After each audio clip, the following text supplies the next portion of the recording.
ಅಪ್ಪ ಇದನ್ನು ಇಲ್ಲಿ. ನಮಸ್ಕಾರ ಸರ್. ಇಲ್ಲಿ ಬಾ ಕೃಷ್ಣ. ಮತ್ತೆ ಇದಾಯ್ತು ನಮ್ಮ ಇನ್ನೊಂದು ಹೊಸ ಸಂಬಂಧ.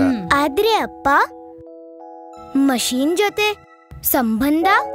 ಹೌದು ಮಗಳೇ, ಯಾಕೆಂದ್ರೆ ಇದು ಕೇವಲ ಮಷೀನೇ ಅಲ್ಲ, ನಮ್ಮ ಭರವಸೆಯಾಗಿದೆ.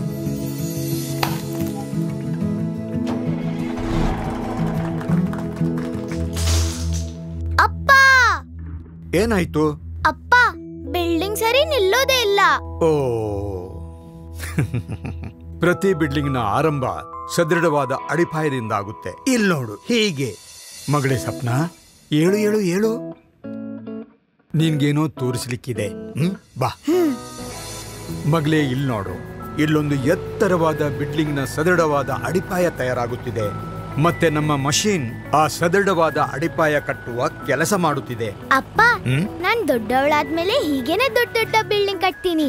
ಖಂಡಿತ ಮಗಳೇ. ಅಮ್ಮ, ಅಪ್ಪ, ನಂಗೆ ದೇಶದ ಎಲ್ಲಕ್ಕಿಂತ ಒಳ್ಳೆಯ ಸಿವಿಲ್ ಇಂಜಿನಿಯರಿಂಗ್ ಕಾಲೇಜ್ನಲ್ಲಿ ಅಡ್ಮಿಷನ್ ಸಿಕ್ತು. ಅರೆ ವಾ, ಇನ್ನು ನಮ್ಮ ಮಗಳು ಇಂಜಿನಿಯರಿಂಗ್ ಆಗ್ತಾಳೆ ಮತ್ತು ದೇಶ ಕಟ್ತಾಳೆ. ವಾ. ಆದ್ರೆ ಅಪ್ಪ, ಆದ್ರೆ ಏನು? ಕೋರ್ಸ್ ತುಂಬಾ ದುಬಾರಿ ಆಗಿದೆ. ಚಿಂತೆ ಯಾಕೆ ಮಾಡ್ತೀಯ? ನಮ್ಮ ಮಷೀನ್ ಇದೆಯಲ್ಲ, ಎಲ್ಲ ಸರಿ ಹೋಗುತ್ತೆ. ಇದು ತಗೊಳ್ಳಿ ರವಿ ಅವರೇ, ಇದು ಮಷೀನ್ ನ ಅಡ್ವಾನ್ಸ್. ಉಳಿದ ಹಣ ಸಂಜೆವರೆಗೆ ಕೊಡ್ತೀನಿ. ತುಂಬಾ ತುಂಬಾ ಧನ್ಯವಾದ. ನಿಮ್ಗೆ ಬೇಕಾದಾಗ ಮಷೀನ್ ಅನ್ನು ಸೈಟ್ ನಿಂದ ಕೊಂಡು ಹೋಗಬಹುದು. ಸಾಹೇಬ್ರೆ, ಇದನ್ನು ತಗೊಳ್ಳಿ, ಹೊಸ ಮಷೀನ್ ನ ಮಾರ್ಜಿನ್ ಚೆಕ್. ಇನ್ನು ನೀವು ಆದಷ್ಟು ಬೇಗ ನಮ್ಮ ಹೊಸ ಟಾಟಾ ಹಿಟಾಚಿ ಮಷೀನ್ ಡೆಲಿವರಿ ಮಾಡಿಸಿಬಿಡಿ. ಧನ್ಯವಾದ ರವಿ ಅವರೇ, ನೀವು ಚಿಂತೆ ಮಾಡಬೇಡಿ. ನಿಮ್ಮ ಹೊಸ ಆಕ್ಸಿವೇಟರ್ ಈ ವಾರದಲ್ಲಿ ತಲುಪುತ್ತೆ. Thank you so much. ಮಗಳೇ, ಪ್ಯಾಕಿಂಗ್ ಮಾಡ್ಕೋ. ಯಾಕೆಂದ್ರೆ ಸಪ್ನಳ ಕನಸು ನನಸಾಗಿಸುವ ಸಮಯ ಬಂದಿದೆ. ಆದ್ರೆ ಹೇಗೆ? ಅಂದ್ರೆ ಇದೊಂದು ಅನ್ಯೋನ್ಯ ಸಂಬಂಧ. ವರ್ಷಗಳಾದರೂ ಟಾಟಾ ಹಿಟಾಚಿ ಮಷೀನ್ಗೆ ಒಳ್ಳೆಯ ಬೆಲೆ ಸಿಗುತ್ತಿದೆ. ಹಾಗೆ ನಿನ್ನ ಅಡ್ಮಿಷನ್ಗೆ ವ್ಯವಸ್ಥೆಯೂ ಆಯ್ತು. ಮತ್ತೆ ಒಂದು ಹೊಸ ಮಷೀನ್ ಕೂಡ ಬರಲಿದೆ. ಅಪ್ಪ, ಇದು ಸಂಬಂಧದ ಆಟ ಮಗಳೇ.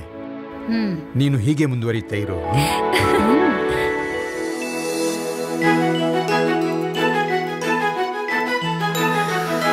ಬನ್ನಿ ನಮ್ಮ ಇಂಜಿನಿಯರ್ ಮೇಡಮ್.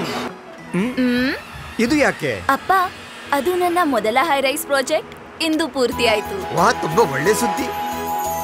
ಅರೆ ಸಾಕು, ನಮ್ಮ ಕನಸು ನನಸಾಗಿದೆ ಮಗಳೇ. ಈ ನಿಜವಾದ ಗೆಳೆಯರೊಂದಿಗೆ ಇದು ಸಂಬಂಧದ ಆಟ. ಕನಸುಗಳನ್ನು ನನಸಾಗಿಸೋಣ. ಬನ್ನಿ ದೇಶವನ್ನು ನಿರ್ಮಿಸೋಣ. ಟಾಟಾ ಹಿಟಾಚಿ, ಬನ್ನಿ ದೇಶವನ್ನು ನಿರ್ಮಿಸೋಣ.